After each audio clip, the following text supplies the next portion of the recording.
Hi, welcome to our DLP project. My name is Briggs. Today we'll be speaking with... Wait, I'm blanking. What are some common health challenges you find yourself encountering? Interesting. This is Pioneer Square, right? Oh, okay. Why did they... Thank you for your time today. Much appreciated. So that was an interview with one of the local firefighters within the region. Today we'll be also showing you what it looks like to live in Pioneer Square and what health resources and other things are available.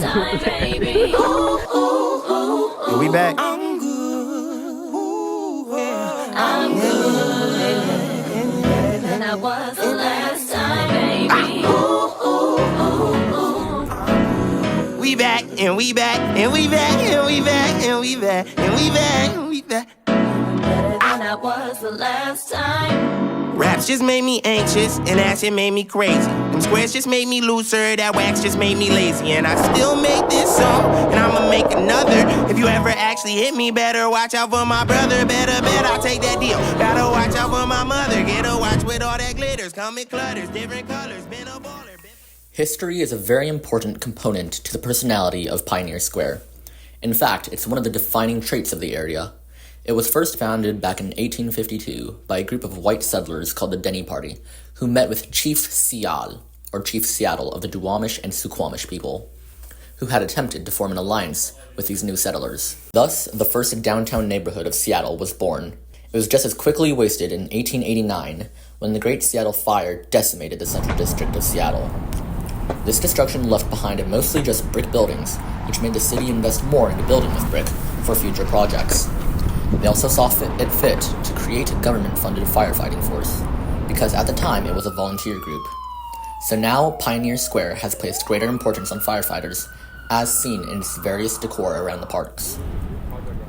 Finally, in 1970, it was declared to be both a National Historic and Preservation District, immortalizing its story and connection to the roots of Seattle, but also to Native Americans, who retain much of their own artworks here. So the most striking thing about the community was the lack of grocery stores in the area. There was also a lot of people lounging around, whether it was residents or homeless, but every street seemed to be populated. Also, the amount of brick infrastructure was pretty shocking. Just about every building had it. I would say the overall quality of Pioneer Square was positive. There was a good balance of greenery and infrastructure, and alleyways and streets were kept clear of garbage. The aesthetic of the community had like a Romanesque style architecture, in addition to the numerous murals and artworks scattered around the area. On our second visit to Pioneer Square, we came at night. There was a stark dichotomy between the day life and nightlife there. The streets were crowded with people out partying or lined up outside bars. From nightclubs and lounges, music leaked onto the streets. Music so loud that you could barely hear yourself think. You couldn't escape the alcohol culture even if you wanted to, as a bar occupied almost every block. On this second visit, various unhoused individuals filled the parks, all of them looking for a place to stay the night. Tents were erected across park perimeters and people filled the benches despite the anti-homeless structure to them. Police officers and city ambassadors were stationed around the neighborhood, keeping violence and rowdiness to a minimum. But despite their precautions, seemingly endless sirens flooded the streets as emergency services rushed to the next incident. There are three main reasons why people would come down to Pioneer Square. The first is that they are tourists, and due to Pioneer Square's status as a preservation and national historical district, it's host to many city tours. It's also host to various entrances into the city's underground, which has its own separate tour groups. Come nighttime and the city transforms into a hub for nightlife, with people going back and forth between bars and nightclubs.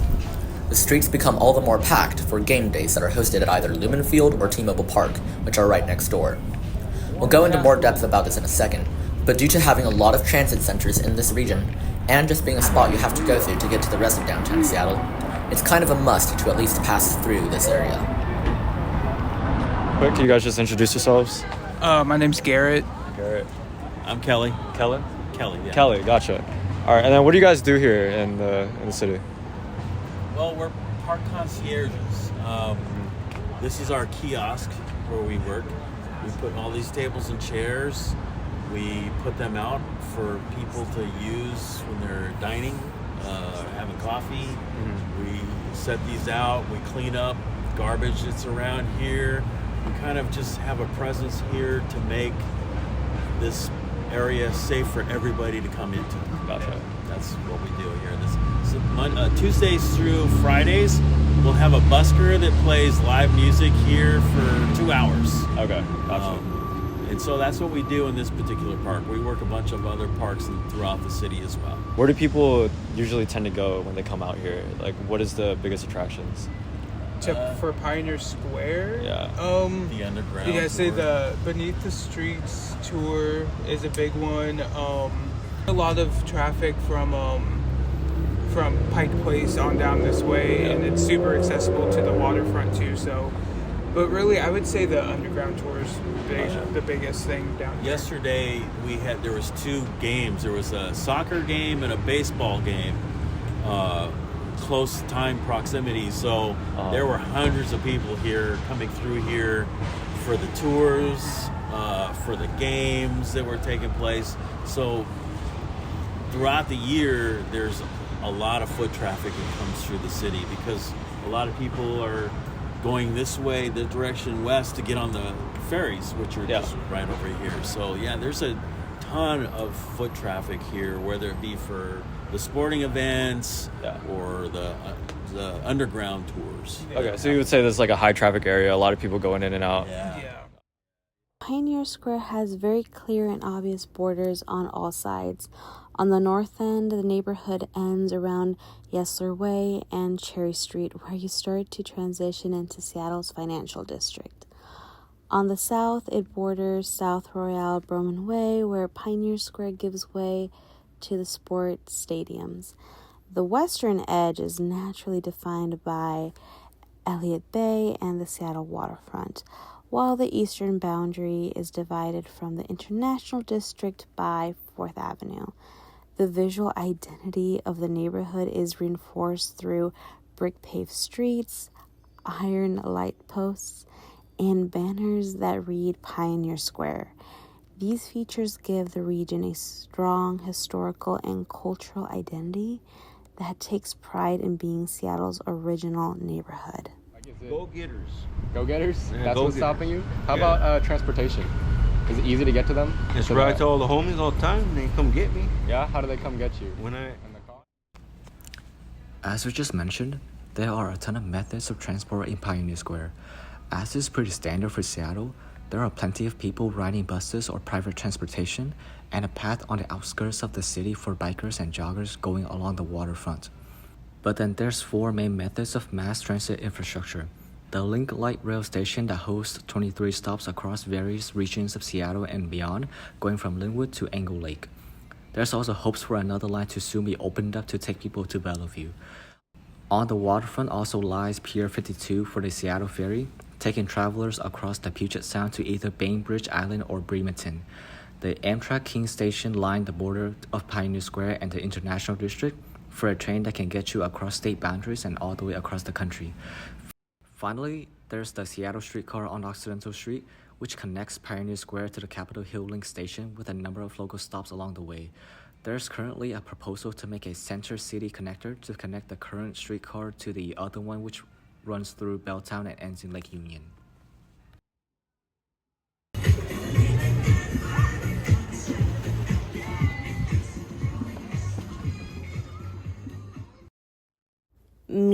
Media presence in Pioneer Square appears almost entirely digital. There are no visual newspapers being sold, no community bulletin boards posted local updates.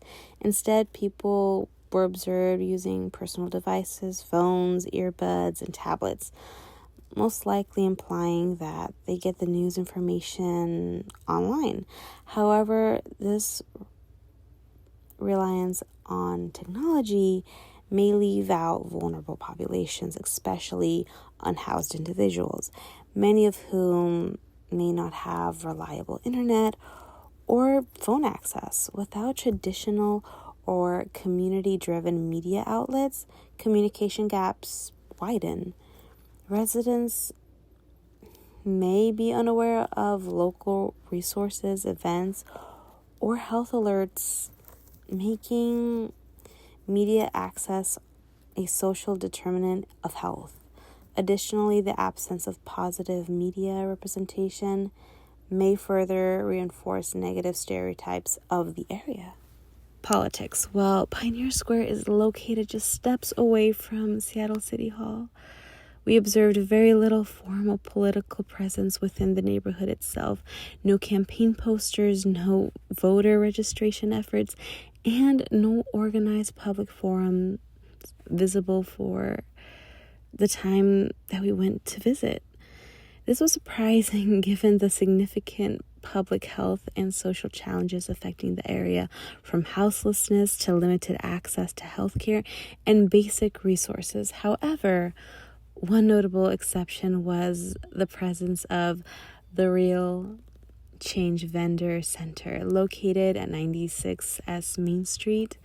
This building serves as a hub for Real Change, a nonprofit organization dedicated to empowering low-income and houseless individuals through job opportunities, advocacy, and community support. Vendors earn income by selling the Real Change newspaper and can access services through the center, including referrals, supplies, and skill-building resources.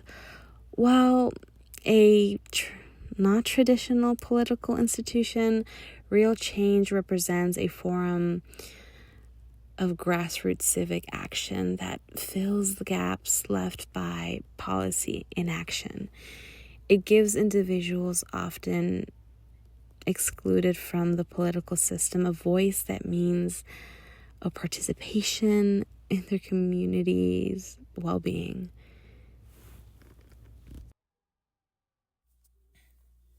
The demographics of Pioneer Square are pretty evenly split between Caucasian people and minority groups, sitting at a 50.3 to 49.7% ratio. Granted, the most recent census was taken back in 2018. Most of the people who were well off that we saw were either Caucasian or Asian, while among the houseless individuals we saw more people who were either Black, Native American, or Caucasian. The primary language spoken here is English, and it's a safe guess that those 32.4% of other languages spoken at home are most likely Asian languages, given that Asians make up 3/5 of the minorities in Pioneer Square. What is your understanding of like the local community, like the residents who live here on a daily basis? Do you know, like? Well, I actually live in Pioneer Square, so it's a strange dynamic. It's it costs a lot to live here in Pioneer Square, and then you have the unhoused people who live anywhere they want to lay their head down. Housing in Pioneer Square is limited, expensive, and inaccessible for many. The area is almost entirely made up of apartments encompassing around 95% of housing units. The closest you get to permanent housing and what makes up the other 5% is likely condos, as the area is entirely devoid of any traditional house units. Most buildings are multi-storied and historic, made of aging brick. Some of these units, however, have been converted into high lofts or high-end rentals, driving up the average rent to about $2,449 a month. The median rent, however, is sitting at about $1,795, suggesting that a smaller studio or one-bedroom unit is more common. Due to this apartment-centric style of housing in Pioneer Square, there are pretty much no lawns or flower gardens to be found here. Two of the public parks are open plains with some trees planted on their borders, but are made entirely of brick paving. The only place you can go to find grass is the City Hall Park, which also has some trees of its own, but it's lacking any other kind of natural life. What is it? Okay, I gotcha. I just agree. Do you want to answer some questions too? Yeah. Yeah? You can hop in Appreciate it. Yeah. Check out the top of my head. Yeah. I'm not a shapeshifter, right? You can guide my head. Yeah. When it comes to the houseless, there's much to be said on this topic. I would like to stress that we solely refer to them using the term houseless in place of homeless, as one, not only is it the updated term for the subject in the hospital that 3 of us work at, but some of the people themselves would voice that Seattle is their home, even if they don't have a house. In fact, one of the artistic sculptures, labeled Night, has graffiti on the bottom of it that reads, Homeless is a derogatory invader term. We are home. At the very least, there's a notable amount of shelters in the area that also provide other services for the houseless, such as food and skills training. There are 5 of them spread throughout Pioneer Square: the Jefferson Day Center for Salvation Army, Otto's Place from Compass Housing, the Seattle Union's Gospel Mission Men's Shelter, an auxiliary shelter from the Downtown Emergency Service Center, and Bread of Life Mission. For those that could not get into a shelter or had to vacate during daytime hours, they typically reside in one of 3 parks. From Pioneer Square, yes, there is a park with the same name as a region, to Occidental Square, and to City Hall Park. You'll also find them laying down across various streets, typically on the front steps of businesses when they close for the day, and especially on 3rd Avenue between Cherry Street and Yesler Way. So what's your name? Idris Ibn Abdul Malik Muhammad. Alright, nice to meet you. Question, how do you feel about the city? How's it treated you so far? It's a bunch of two-faced shit. They threw me in the back of the cop car and they used this rape machine. Do you think has been like an obstacle or barrier to you getting housing or getting a job? Do you have anything that you think? Phone? You don't have a phone? No, because they always steal it. Do you feel safe out here late at night? No. No. Have the cops ever taken you to the hospital at one point? Yeah. They told me I OD'd. I OD'd. What did you OD on, if you don't mind me asking? Fentanyl. I know. It was a pleasure meeting you. Mm-hmm. Yeah, talking to you. All right. Appreciate you. The EMT we interviewed noticed the rise of fentanyl taking over the streets of Pioneer Square over the last 10 years. The previous most common opioid was heroin, followed closely by methamphetamines. In 2023, Seattle's opioid overdoses reached an all-time high at 1,330 confirmed cases, 1,086 of which were fentanyl-related. In 2024, that number decreased to 1,044 confirmed opioid deaths. Pioneer Square distinctively lacks areas for clean needle supply and used needle disposals. As with any areas with high opioid use and needle sharing, hepatitis C and HIV become major issues. Alcoholism, drug addiction, mental illness, and houselessness feed into each other in a cyclical pattern. Where one is found, another is sure to follow, and Pioneer Square is no exception. The COVID-19 pandemic, Pioneer Square became its own micro-society where massive encampments were set up in parks. These micro-societies function mostly out of police control, and sex work, drug trading, murder, stealing, and violence became the norm. Despite these acute and chronic diseases and conditions that plague Pioneer Square, no hospitals exist within the boundaries, the closest one being Harborview, about a mile away. While no hospitals exist, we did find a couple clinics. One behavioral health, one dental, one diagnostic imaging, and one general health clinic. I'm going to ask this. Do you guys feel like the city's intervention to address homelessness and drug use, do you think it's more of like offering help, or does it seem like they're just trying to push them out? They're pushing them out. Yeah. From what we had a couple tents over here under the payola today, and it was they just came in, cleaned up, and just didn't do anything about it. Just cleaned, sprayed. They just moved from one. They just moved from here to over in Occidental, and then they move back and forth. I've seen it for years out here where it's just not. It's not a solution. Moving them around from one place to the next. It's not.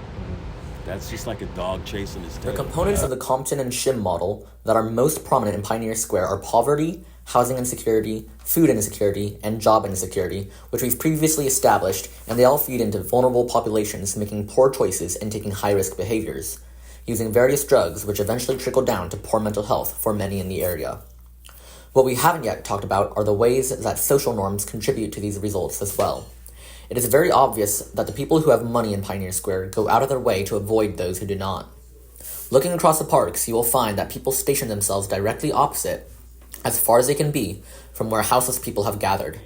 Whenever one of the people who are houseless approached someone who was better off, the latter would immediately circle around them and avoid any dialogue, this town regardless of what the former health score of 1. We will admit that as far as protective factors go, the city does a very good job at keeping the area clean and having enough emergency responders to keep people safe. However, those factors pale in comparison to the risky ones and the ways by which this city has failed its people. Only having 2 grocery stores, in Safeway Market and Drexel Grocery, of such pathetically small scale is ridiculous, especially considering the fact that neither of them have any type of fresh produce or meats. Then there's the fact that they both hit customers with significant upcharges in price, essentially taking advantage of the large population of people in poverty here who may find difficulty getting to a store with less ridiculous price gouging. The number of clinics and therapists here are few in number and are certainly insufficient for the amount of people who require their aid. And then there's a blatant disgust for the houseless, who have a significant presence in Pioneer Square. Instead of finding better ways to fix them up, the city sends patrols to corral them from one park to the next as the day goes on, ensuring that they can never set up comfortably. They don't even have public restrooms here, so the houseless will pee into empty bottles and leave them wherever they were. Finally, we will have to take into account that the economy here largely revolves around the liquor industry and selling alcohol, because as fun as the bars and nightclubs may be, when they are as plentiful as they are in Pioneer Square, it instead becomes an unhealthy atmosphere that feeds off the intoxicated. What's worse is that, come time for the FIFA World Cup here in 2026, we fear that the entirety of the houseless population will likely be forced out of the area. As we may be seeing a lot of upscaling work in the near future, there is a very good chance that the city will take measures to get rid of the houseless to maintain a good name for the United States. For this reason, I doubt we will see there be any measures taken to try to improve the lives of the houseless or the available social services here in Pioneer Square. In fact, it is far more likely that they will soon be decreasing their services in order to prepare to start the expulsion. Pioneer Square is a neighborhood full of diversity and character, but it also faces some real challenges. The struggles faced by people experiencing homelessness here highlight just how important it is to work together. Translating this to nursing practice, working with social workers, healthcare providers, and the community can help make a difference in improving healthcare outcomes. As nurses, we can start by making sure people have access to resources and support that they need. We have witnessed firsthand how substance abuse can devastate communities, underscoring the need for comprehensive patient education and accessible support systems to help individuals overcome addiction. We also need to focus on the importance of cooperating with our patients to individualize a care plan that works best for them.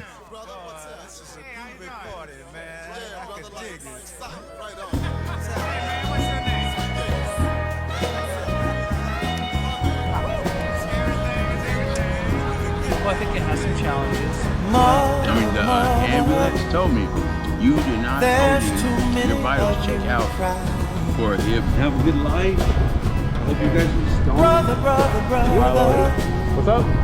There's far too many of you die.